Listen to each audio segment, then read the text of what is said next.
दिनैनि बे सानजारां लकेश्वर बिथांनि मुङै जे नोंथांमोननो मान होबाय, बेवहाय जोङो माखासे पार्सेन्टेज बेसेबां पास जाबोखो, बेसेबाङा देग्लाय टप 10आव बिजनि दख'रानि सिङाव मोनफैखो, बेखौ लाजोबनानै जोङो दा नोंथांमोनखौ एसे आगोलावबो सुबिलाल बिथाङा बुंलांबाय।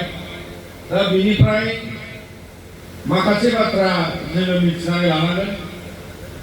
जोंनि दुलाराय बर' फरायसा आफादा गुन गोनां सोलोंथाइनि मावथांखिजों लोगोसे आथिखाल जोङो बेखौ गुन गोनां सोलोंथाइनि जावरिखांनाय हिसाबै फरायसाफोरनि नोजोराव फरायसा आरो समाजजों लोगोसे हारिया दावगानांगौनि थाखाय जोङो बे बिथिंजों नोजोर बोनानै हाबा मावगासिनो। दा बेवहाय नोंथांमोननि जे आथिखालनि रिजाल्टआव मेट्रिक रिजाल्टआ जोङो मोननो हानाय नोंथांमोननि सोमावसार बसुमतारी, दीपारानी बसुमतारी आरो सरलता नार्जारी बिथां साथामा जोंनि अल आसाम कमल कुमार ब्रह्म देरहासार बान्थायाव जायगा आवग्रिनो हादों। सोमावसारा सेथियाव मासि मोनदों, टप 10नि नाम्बार 1 पजिशन, आरो बे अल आसामनि बर' बिजोंनि, आरो बेवहायबो बिजनियावबो बिथाङा नाम्बार 1, चिरां जिल्लायावबो नाम्बार 1। दा बे मोनसे मोजां बिथांनि रिजाल्टखौ लानानै जोङो गोजोननाय मोनदों।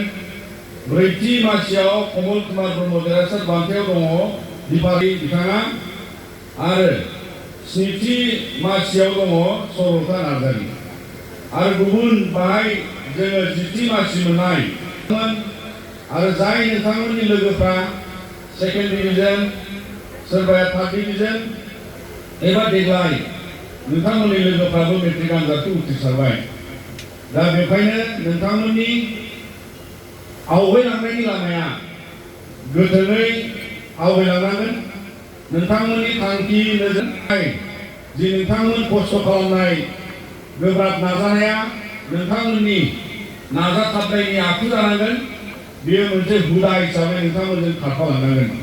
दा बेखौ खावलायबाय फरायसा नोंथांमोन, जाय नोंथांमोना बाहागो लाफैदों, मिजिंथिगोन नोंथांमोनाबो सानसे बेबायदि जि बादायारि मोनसे गोसो लानानै बादायलु मुगायाव बेबायदि जाफुंसारनायखौ मोनगोन होननानै जोङो मिजिंथियो, आरो नोंथांमोना बेवहाय अराय बाहागो जालांगोन।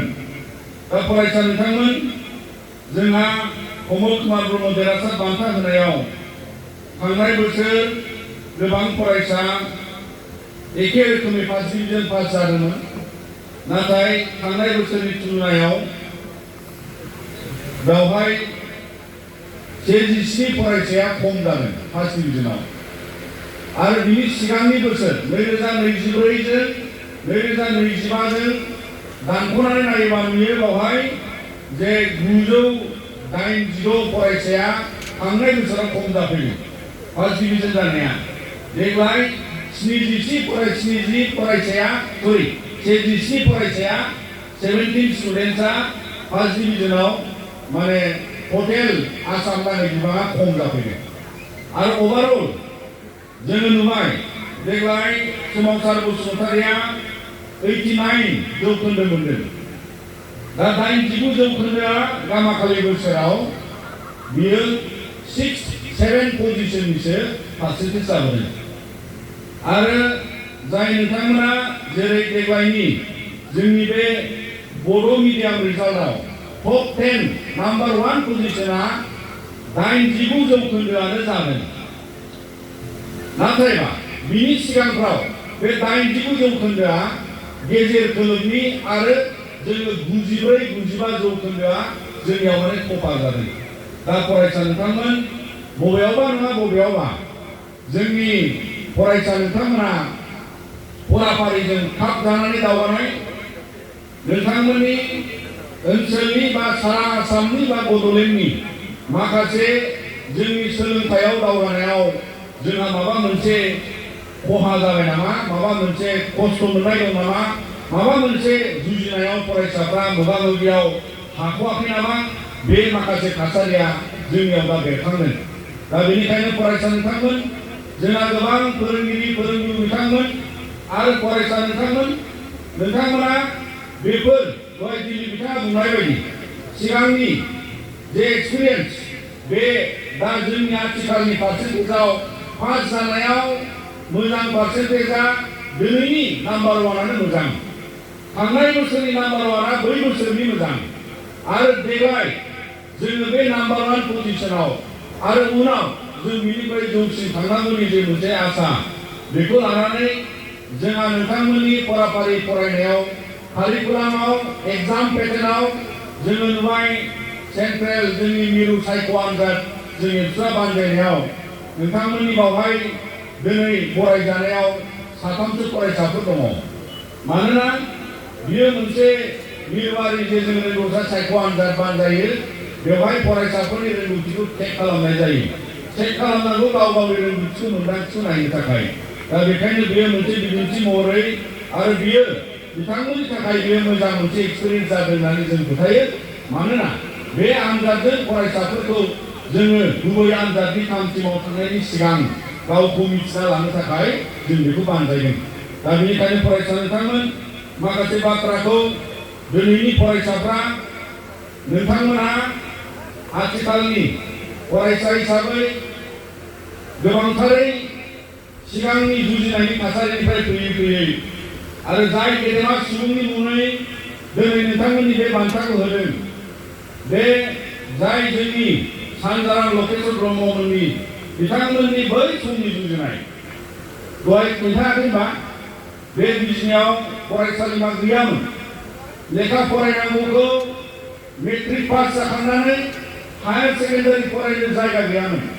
नाथाय बेखौ नुनांगौ, बेखौ सोरजिलांनांगौनि थाखाय माइरं दान खांनानै दिनै जागायलांनाय बे बिजनि फरायसालिमायाव नोंथांमोननि बिमा बिफा, नोंथांमोननि गोबां बिदा बिब' बयबो बे बिजनि फरायसालिमायाव जोङो गोजौ थाखोनि सोलोंथाइ लानानै जोङो बे मोनसे जे सोलोंथाइनि जे बिहोमानि गुदियाव बिथांमोना जागायनाय आरो बे जागायनायनिफ्राय लानानै दिनैसिम नोंथांमोननि दानि मुगानि फरायनाया जों जाय समाव इन्टारनेट गैयि समाव जोङो डिग्री फरायबोबाय, दा नोंथांमोना age of internet, age of machine learning, age of artificial learning, an number of opportunities सोलोंथाइ लानायावबो दा नोंथांमोना सोरबा क'क्राझाराव फरायथों, सोरबा बरमायाव फरायथों, सोरबा बर' बाजाराव फरायथों,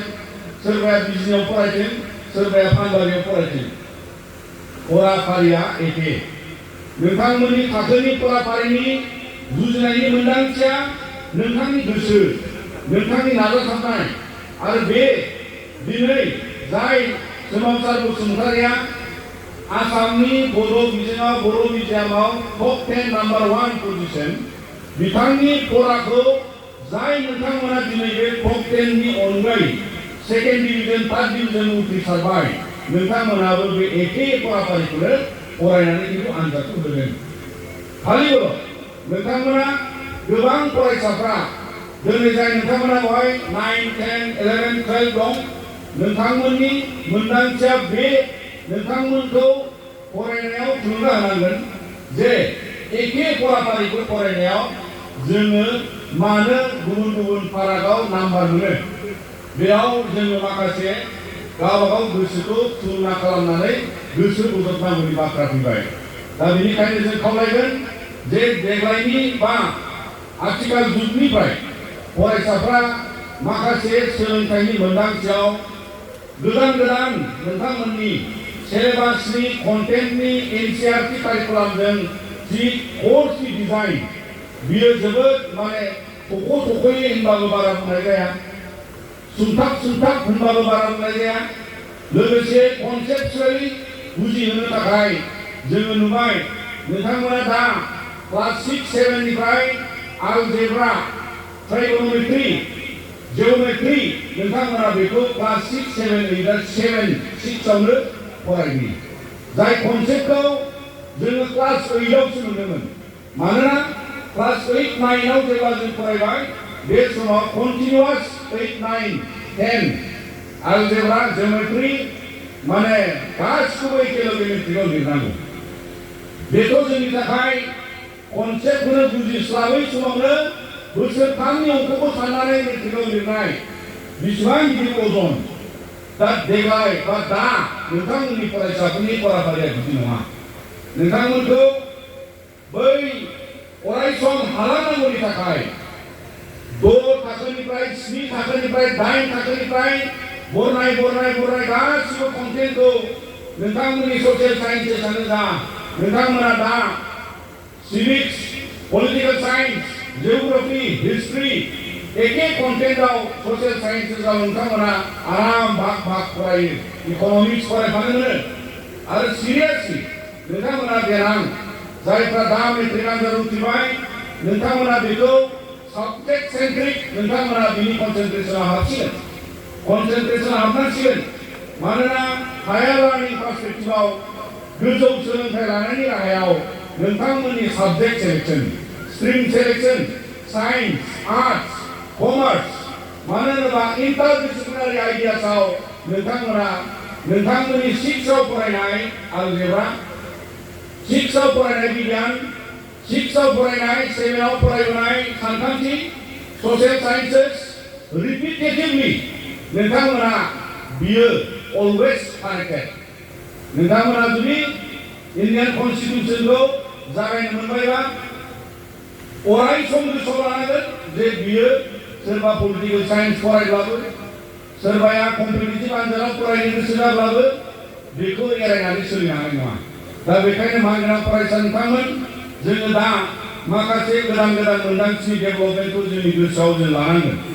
दा देग्लायनि बा दानि आथिखालनि फरायसाफोरनिफ्राय मोनसे एक्सपेक्टेसन दं गिबि नेचार अफ एक्सपेक्टेसना जाहैबाय गदाय बेखौ जोंबो खालामबोदोंमोन मेमराइजेसन जों मुखस्थ' खालामनानै खन्थाइ लिरबोदों मालाबाथ' जों अलजेब्राखौ मुखस्थ' खालामै फरिखाखौ होदोंमोन नाथाय फरायसा नोंथांमोननि जे सिनक्रोनाइज कन्टेन्ट एकदम बोजाब नोंथांमोनखौ बुजायनो नाजानाय नोंथांमोननि बिजाबनि फराफारिनि जे बाहागो बेजों नोंथांमोनखौ मेमराइज लानो थाखाय होआखै नोंथांमोनखौ ओरैबायदि जानो होदों कम्पिटेन्सि बेस्ड नोंथाङा कम्पिटेन्ट जानांगोन नंखायनो नोंथांनि मोनफ्रोमबो लेसनखौ मोनफ्रोमबो फराखौ फरायनांगौ खनले गले रिडिं खालामनांगौ दा बेखायनो नोंथांमोनखौ कम्पिटेन्सि बेस्ड जानो खावलायदों मानोना नोंथांमोननि सोंनायनि फिननायाव माल्टिपल चॉइस मोनब्रै फिननायनि मोनसे थार फिननायखौ होनांगौ एबा गुबुन फिदिंनाय रावजों प्रश्नआ सेबखांजागोन स्टेटमेन्टरि साबजेक्टिभ स्टेटमेन्टरि सोंलु आरो बिनि फिननायखौ नोंथां गाहायनिफ्राय नागिरनानै होनांगौ फरायसा नोंथांमोन बे जाहैबाय मेमराइजेसननि जाया मुखस्थ' लानायजों जाया दा बेखायनो नोंथांमोना बुजिथारनांगौ आरो दानि जुगाव नोंथांमोनखौ बेजोंनो more practical, more concentration, more understanding, more skillful जानानै थाखाय नोंथांमोननि फराफारिनि एग्जामनि पेटार्नआ बिदि जाबाय दा बेखायनो फरायसा नोंथांमोन जोङो बेखौ सिरियासलि लांनांगोन आरो बेजोंनो जोङो जोंनि सोलोंथाइखौ जेसे हायो एसे नोंथांमोननि फराफारिखौ सानखान्थि साननायखौ गोसो होनानै खनले गोग्रोमजोबनानै बेखौ गोसोआव लायालासिनो बुजिनानै नोंथांमोना प्रश्नखौ नुनाय लोगो बिनि फिननाया मा जागोन नोंथांनि मेगनाव मेलेमाव बे बेरखांनांगोन दा बेबायदि मोनसे दानि कारिकुलाम दा बेखायनो बे डिजाइननि कारिकुलामाव नोंथांमोना साक्सेस जानो थाखाय बारा गोब्राब नङा आरो बेयावहाय स्कुलानो दा बेसेबांबा इन्टारनेट ना स्कुलनि नम्बरखौ स्कुलनि एसेसमेन्टआव मोनो दा 90 नम्बरनि नोंथांमोना आनजादाव बै सर्ट लिरनाय गोलाव स्टेटमेन्टनि बुजिनानै आनसार होनाय बा आनसार लिरना होनाय बेखौ बुजिनानै बे मोनसे पेटार्नाव नोंथांमोना फैबाय दा बेनिखायनो फरायसा नोंथांमोन आरो जोंखौ ओरैबायदि जाजानो लुबैदों नोंथांमोना बे मुगायाव टेक्न'लजिकेल नोंथांमोना नुनाय बुजिनाय दिनैनि जुगाव मबाइल डिभाइस इन्टारनेट टेलिभिजन जेनिबो नुयै बा मिथिनो मोनै बेबादि टेक्न'लजिकेल सिस्टेम गैया। नोंथांमोना मिथिखागोन, नोंथांमोना नुगासिनो दं, बाहायगासिनो दं आरो बेखौ लानानै सोलिलांनांगौनिबो बेबस्था दिनैनि फरायसाफ्रा नोंथांमोननि एडमिशन रेजिस्ट्रेशन बर्डआव नोंथांमोना दा स्कलारशिप एप्लिकेशन नोंथांमोननि स्टुडेन्टनि आईडी जेनेरेशननि खोथा दा मेट्रिक पास जानायफ्रा दर्पणआव रेजिस्टार खालामनांगौ। दर्पण एबाव बा नोंथांमोननि एडमिशनखौ मोननो थाखाय बेवहाय रेजिस्टार खालामनांगौ। दा फरायसा नोंथांमोन बे गासै एरायनो हायै नोंथांमोननि मुगायाव टेक्न'लजिकेलि नोंथांमोननि सोलोंथाइया गाइडेड जाबाय। आर्टिफिशियेल इन्टेलिजेन्सआ गाइड खालामबाय आरो बे सिस्टेमखौ एरायनानै सोलिनायनि सोलोंथाइ आरो मोननाय नंलिया। बेजों खाब जानानै टेक्न'लजिकेलि जोङो एडभान्स जालांसिगोन। नोंथांमोना बेखौ कम्पिउटार सोलोंनांगोन, स्टुडेन्टफ्रा रोंनांगोन। बे आथिखालनि फरायसाफ्रा नांनायनि बारा गुबुन गुबुनाव बाहायनाय मबाइल गेम गेलेनाय गुबुन गुबुन ससियेल मिडिया एक्टिभिटियाव थानाय मानाय बेफोरो माखासे नांद्रायै टाइम पासखौ एरायजोबनांगौ। मानोना खामानियाव नांनाय गोबां खामानि दङ जायखौ जों मावथारनांगौ।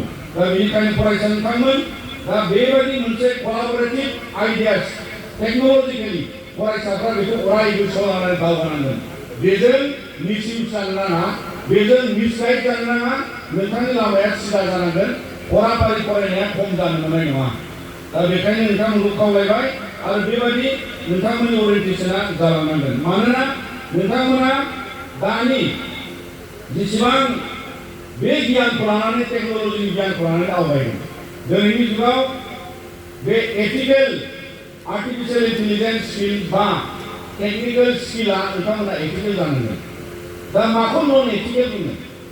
एथिकेला मोजां खामानिनि थाखाय बाहायनाय, नन एथिकेला जाहैबाय दा जेरैबायदि मबाइल लानानै सोरनावबा आङो उमुक बेंकनिफ्राय बुंदों नोंथांनि एटिएमआ ब्लक जासिगोन, नोंथाङा 500 थाखा सोहराबा ब्लक जासिगोन, थाबैनो सोहरदो नैबे किउआर क'डआव होननानै नाम्बार हरनानै। बे जाहैबाय आनएथिकेल। मानोना बेयो फैसा खावदों। दा फैसा खावनायनि फर्मुलाया गोबां ओंखारबाय आरो बेबायदिनो आनएथिकेल इउज जायो। मबाइल एप डेभेलप जायो, बायदिसिना लटारि बायदिसिना गेमिं गुबुन गुबुन गेमिं जायो, हिउमेन ट्रेफिकिं जायो मबाइल एपजों। बेबो जाहैबाय आनएथिकेल इउज। जोङो ओंखायनो एथिकेलि बाहायनांगोन। How can you secure another human being? सासे सुबुंखौ मारै सिकिउर खालामनो हायो? सासे सुबुंखौ बोरै रोंनो हायो? नोंथांमोननि रोंगौथिनि गुबुन गुबुन बिबांनि गुबुन गुबुन दिनैनि समाव डेटा लिटारेसिनि खोथा फैबाय।